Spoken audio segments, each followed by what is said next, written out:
Hello great മീഡിയാസിലേക്ക് സ്വാഗതം. Bramayugam Oscar വേദിയിൽ പ്രദർശിപ്പിച്ചതിന് ശേഷം ഇന്ന് മമ്മൂട്ടി ലോകമെമ്പാടുമുള്ള ക്രിറ്റിക്സുകളുടെ ഇടയിലും അതുമാത്രമല്ല ലോകമെമ്പാടുമുള്ള സിനിമാ പ്രേമികൾക്കിടയിലും ഒരു മിത്തിക്കൽ ഫിഗറായി മാറുക തന്നെയാണ്. വെസ്റ്റേൺ ഹൊററും ആർട്ട് ഹൗസും അങ്ങനെയുള്ള കമ്മ്യൂണിറ്റീസുമെല്ലാം ഇന്ന് മമ്മൂട്ടിയുടെ അഭിനയത്തെക്കുറിച്ച് ചർച്ച ചെയ്യപ്പെടുകയാണ്. ഇവിടെ ഡയറക്റ്റായിട്ടുള്ള കമ്പാരിസൺ വരികയാണ് ലൈറ്റ് ഹൗസ് എന്ന സിനിമയിലെ പ്രകടനവുമായി. ആൻ്റണി ഹോപ്കിൻസ് അദ്ദേഹത്തിന് ഓസ്കാർ അവാർഡ് ലഭിച്ചതാണ്. ഒരുപാട് സമയമൊന്നും ഉണ്ടായിരുന്നില്ല, 16 മിനിറ്റോളം മാത്രമാണ് ആ ഒരു സിനിമയിലുണ്ടായിരുന്നത്. അതിനോട് ഡയറക്റ്റ് അല്ലെങ്കിലും ഇൻഡയറക്റ്റ് ആയിട്ടുള്ള ഒരു കമ്പാരിസൺ തന്നെയാണ് ഇങ്ങനെയുള്ള സമൂഹങ്ങൾ അല്ലെങ്കിൽ കമ്മ്യൂണിറ്റികൾ മമ്മൂട്ടിയുമായി നടത്തുന്നത് എന്നുള്ളതാണ്. എന്തായാലും ഒരു കാര്യം നമുക്ക് ഉറപ്പിക്കാം, ഇന്ത്യൻ സിനിമയെ അല്ല മലയാളം സിനിമയെ തന്നെ ഏറ്റവും ഉയരത്തിലുള്ള ഒരു ലെവലിലേക്ക് മമ്മൂട്ടി എത്തിച്ചിരിക്കുന്നു. പ്രത്യേകിച്ച് മലയാളത്തിൽ നിന്ന് ആദ്യമായിട്ടൊരു സിനിമ ഓസ്കാർ വേദിയിൽ പ്രദർശിപ്പിക്കുന്നു എന്നുള്ളതാണ്. അങ്ങനെ ചോദിക്കുമ്പോൾ പലർക്കും ഉള്ള സംശയമുണ്ട്, മലയാളം ഫിലിമിൽ ഇത് മാത്രമല്ലല്ലോ ഗുരു ഉണ്ടല്ലോ, അങ്ങനെയൊക്കെയുള്ള കഥകൾ. അതിലേക്ക് നമുക്കൊന്ന് കടന്നു വരാം. ചാനൽ സബ്സ്ക്രൈബ് ചെയ്യുന്ന കാര്യം പരിഗണിക്കണമെന്ന് അഭ്യർത്ഥിക്കുക കൂടി ചെയ്യുന്നു. ഗുരു 1997 രാജീവ് അഞ്ചൽ ഡയറക്റ്റ് ചെയ്ത സിനിമയാണ് ആദ്യമായി മലയാളത്തിൽ നിന്ന് ഇങ്ങനെ ഒരു നോമിനേഷന് പോകുന്നത്.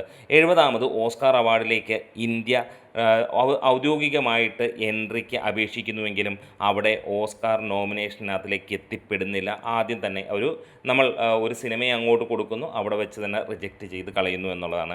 പിന്നീട് 2011 ആദാമിൻ്റെ മകൻ അബു എന്ന സിനിമ സലീം അഹമ്മദ് ഡയറക്റ്റ് ചെയ്ത സിനിമയാണ്. സെക്കൻഡ് മലയാളം ഫിലിമാണ്. 84ാമത് ഓസ്കാർ വേദിയിലേക്ക് അല്ലെങ്കിൽ ഓസ്കാർ നോമിനേഷനിലേക്ക് ഫോറിൻ ഫിലിംസിൻ്റെ പട്ടികയിലേക്ക് വിടുന്നു. അവിടെയും ഫൈനൽ നോമിനേഷനിലേക്ക് ആ ഒരു സിനിമയും എത്തിയില്ല എന്നുള്ളത്. ഇന്ത്യ കൊടുത്തയച്ചു, പക്ഷേ അവർ സ്വീകരിച്ചില്ല എന്നുള്ളതാണ്. പിന്നീട് പോകുന്നത് നീണ്ട കാലയളവിന് ശേഷം ജെല്ലിക്കെട്ടാണ്. അതായത് ലിജോ ജോസ് പെല്ലിശ്ശേരി സംവിധാനം ചെയ്ത ചിത്രം ഇന്ത്യയുടെ official entry for the best international feature film 93ാമത് ഓസ്കാർ അവാർഡിലേക്ക് ആനയിക്കുമ്പോൾ അല്ലെങ്കിൽ അങ്ങോട്ട് വിടുമ്പോൾ അവിടെയും ഈ സിനിമയ്ക്ക് നോമിനേഷൻ നേടാൻ കഴിഞ്ഞില്ല. 2018 എന്ന ചിത്രം 2023 അങ്ങനെ ജൂഡ് ആൻ്റണി ജോസഫ് സംവിധാനം ചെയ്ത സിനിമ ഇന്ത്യ ഒഫീഷ്യലായിട്ട് എൻട്രിക്ക് അപേക്ഷിച്ചു 96ാമത് അക്കാഡമി അവാർഡിലേക്ക്. അവിടെയും ഈ സിനിമയ്ക്ക് എങ്ങും എത്താൻ കഴിഞ്ഞില്ല. ഇവിടെ ഭ്രമയുഗം ഈ ഒരു കാറ്റഗറിയിലേക്ക് ഇന്ത്യൻ സിനിമ പരിഗണിച്ചില്ല, അയച്ചില്ല എന്നുള്ളത് തന്നെയാണ് ഏറ്റവും വലിയ പരാജയം.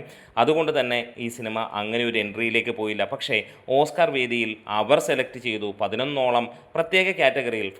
നമ്മൾ കേട്ടതാണ് ഈ പറഞ്ഞ പോലെ ഫോറസ്റ്റ് മീറ്റ് സീസ് എന്നുള്ള ലെവലിലുള്ള ആ ഒരു റേഞ്ചിലുള്ള സിനിമകളിലേക്ക് എടുക്കുന്നു. 11ാമത്തെ സിനിമയായിട്ട് ചെല്ലുകയും അവിടെ ഈ ഒരു സിനിമ പ്രകടനം കൊണ്ട് മികവ് നേടുകയും മമ്മൂട്ടിയുടെ പ്രകടനം വാനോളം പുകഴ്ത്തുകയും ഒക്കെ ചെയ്ത ആ ഒരു സന്ദർഭം നമുക്കറിയാം. അങ്ങനെ 1ാം സ്ഥാനത്തേക്ക് വരികയും അങ്ങനെ ചർച്ച ചെയ്യപ്പെടുകയും ചെയ്ത ചിത്രമായി മാറുകയും ചെയ്യുന്നു.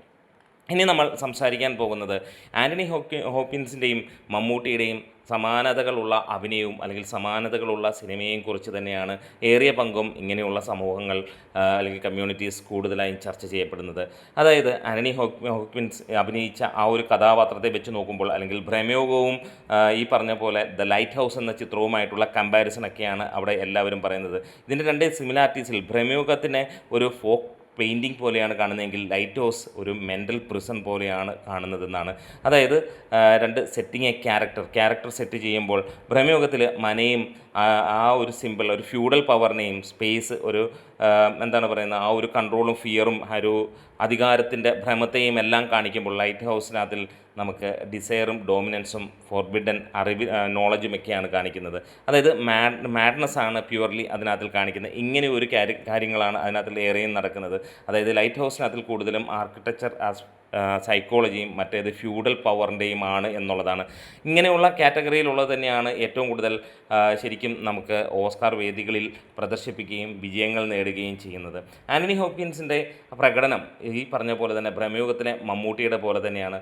ഇവിടെ എത്രത്തോളം ലെങ്തിൽ പെർഫോം ചെയ്തു എന്നല്ല, ഫിയർ അതായത് നമുക്ക് ഭയം ഉളവാക്കുന്നു എന്നുള്ളതാണ്. സ്റ്റിൽനെസ്സിലൂടെ ഭയം നൽകുന്നു പ്രേക്ഷകന് എന്നുള്ളത്. ഇത് ഒരു മലയാളിയുടെയോ അല്ലെങ്കിൽ ഇന്ത്യക്കാരൻ്റെയോ കമൻസുകളല്ല. അവിടെ നമുക്ക് വെസ്റ്റേൺ ഹൊറർ ആർട്ട് ഹൗസ് കമ്മ്യൂണിറ്റീസിൽ പൂർണ്ണമായും ഡിസ്കസ് ചെയ്യുന്ന കാര്യങ്ങളാണ്. ഈ രണ്ട് ഭ്രമയുഗത്തിന് സമാനമായ റോളുകളിൽ കൂടി തന്നെയാണ് ആൻ്റണി ഹോപ്കിൻസിന് ഓസ്കാർ വിജയിക്കാൻ കഴിഞ്ഞത് എന്നുള്ളത് തന്നെയാണ് ഏറ്റവും കൂടുതൽ വിലയിരുത്തപ്പെടുന്നത്. ഇനിയും ഇവരുടെ പെർഫോമൻസിനെ കുറിച്ച് പറയുമ്പോൾ എങ്ങനെയാണ് ദ സൈലൻസ് ഓഫ് ദ ലാമ്പിൽ ഹോക്കിൻസിൻ്റെ ആ ഒരു മൂവ്മെൻറ്റുകൾ അല്ലെങ്കിൽ അദ്ദേഹത്തിൻ്റെ അഭിനയം അതിനകത്തിൽ അദ്ദേഹം വളരെയധികം അല്ലെങ്കിൽ ബെയർലി മൂവ്സ് എന്നാണ് പറയുന്നത്, അധികമൊന്നും ചലനങ്ങളില്ല, സോഫ്റ്റ് വോയിസ് ആണ്, കൺട്രോൾഡ് ഗേസ്, പോസസ്, അതായത് നമ്മൾ കണ്ട പോലെ തന്നെ ഒരുപാട് പൊട്ടിത്തെറിക്കലുകളോ കാര്യങ്ങളോ ഒന്നുമില്ല, സോഫ്റ്റായിട്ട് നിൽക്കുന്നു, വളരെ കൺട്രോളായിട്ട് അങ്ങനെയുള്ള കാര്യങ്ങളിലൂടെ. ഇനിയും എങ്ങനെയാണ് പ്രേക്ഷകനിലേക്ക് ഭീതി ഉളവായത് അല്ലെങ്കിൽ ഉളവാക്കിയത് ആ സിനിമയെന്ന് ചോദിച്ചു കഴിഞ്ഞാൽ അതൊരു ടീം ഇൻ്റലിജൻസും ഒക്കെ വെച്ചിട്ടാണ്, അല്ലാതെ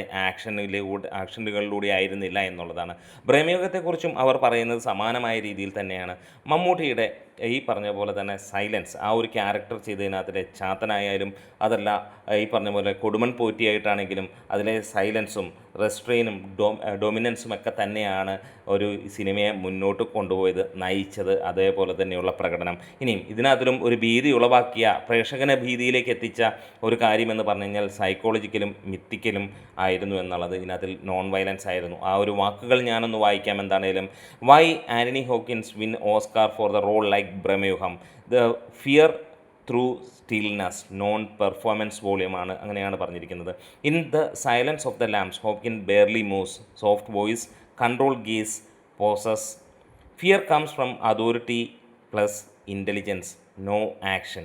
in Bramayugam Mammootty uses the same grammar, silence, restrain, dominance. The fear is psychological and myth, not violent. Similarity എന്ന് പറയുന്നത് രണ്ട് പേരുടെയും പെർഫോമൻസ്, അതായത് അത്രത്തോളം ഗംഭീരമായിരുന്നു എന്നുള്ളതും, സ്ക്രീൻ പ്രസൻസും, ആക്ടിങ് ലൗഡായിട്ടല്ല പക്ഷേ വലിയ രീതിയിൽ ഇമ്പാക്റ്റ് ഉണ്ടാക്കുകയും ഇത് തന്നെയാണ് ഒരു ഓസ്കാർ നോമിനേറ്റ് ചെയ്യപ്പെടുന്ന സിനിമയ്ക്ക് ലഭിക്കുന്ന ഒരു കാര്യമെന്നുള്ളത്. നിർഭാഗ്യവശാൽ ഇന്ത്യ ഈ ഒരു സിനിമയെ അങ്ങോട്ട് എത്തിച്ചില്ല എന്നുള്ളത് തന്നെയാണ്. എന്താണെങ്കിലും ഒരു കാര്യം പറയാൻ നമുക്ക് കഴിയുന്നുണ്ട്. ഈ ഒരു സിനിമ മലയാള സിനിമയ്ക്ക് നൽകിയ ഒരു ലിവറേജ് എന്ന് പറഞ്ഞു കഴിഞ്ഞാൽ ഒരുപക്ഷെ ഒരുപാട് വർഷങ്ങൾക്ക് ശേഷമായിരിക്കാം ചർച്ച ചെയ്യപ്പെടാൻ പോകുന്നത്. ഇന്ന് ചെറിയ രീതിയിൽ മലയാളികൾ ചർച്ച ചെയ്യപ്പെടുമ്പോൾ ഇനിയും ഇതൊരു പാഠപുസ്തകമായിട്ട് വേൾഡ് വൈഡായിട്ട് നമുക്ക് കാണാൻ കഴിയും. കാരണം ഇൻ്റർനാഷണൽ സ്റ്റഫാണ് മമ്മൂട്ടിയിൽ നിന്ന് കഴിഞ്ഞ ഏതാനും വർഷങ്ങളായി നമ്മൾ കാണാൻ കഴിയുന്നത്. ഇതിൽ തന്നെ അണ്ടർ റേറ്റഡ് ആയിട്ടുള്ള ഒരു സിനിമയുമുണ്ട് എന്ന് പറയാം. വേറെ ഒന്നുമല്ല, റോഷാക്ക് എന്ന ചിത്രം തന്നെയാണ്. ഒരുപക്ഷെ ആ ഒരു സിനിമ അർഹിക്കുന്ന ലെവലിൽ ഇന്നും ചർച്ച ചെയ്യപ്പെട്ടിട്ടില്ല, മമ്മൂട്ടിയുടെ പ്രകടനവും ചർച്ച ചെയ്യപ്പെട്ടിട്ടില്ല എന്നുള്ളതാണ്.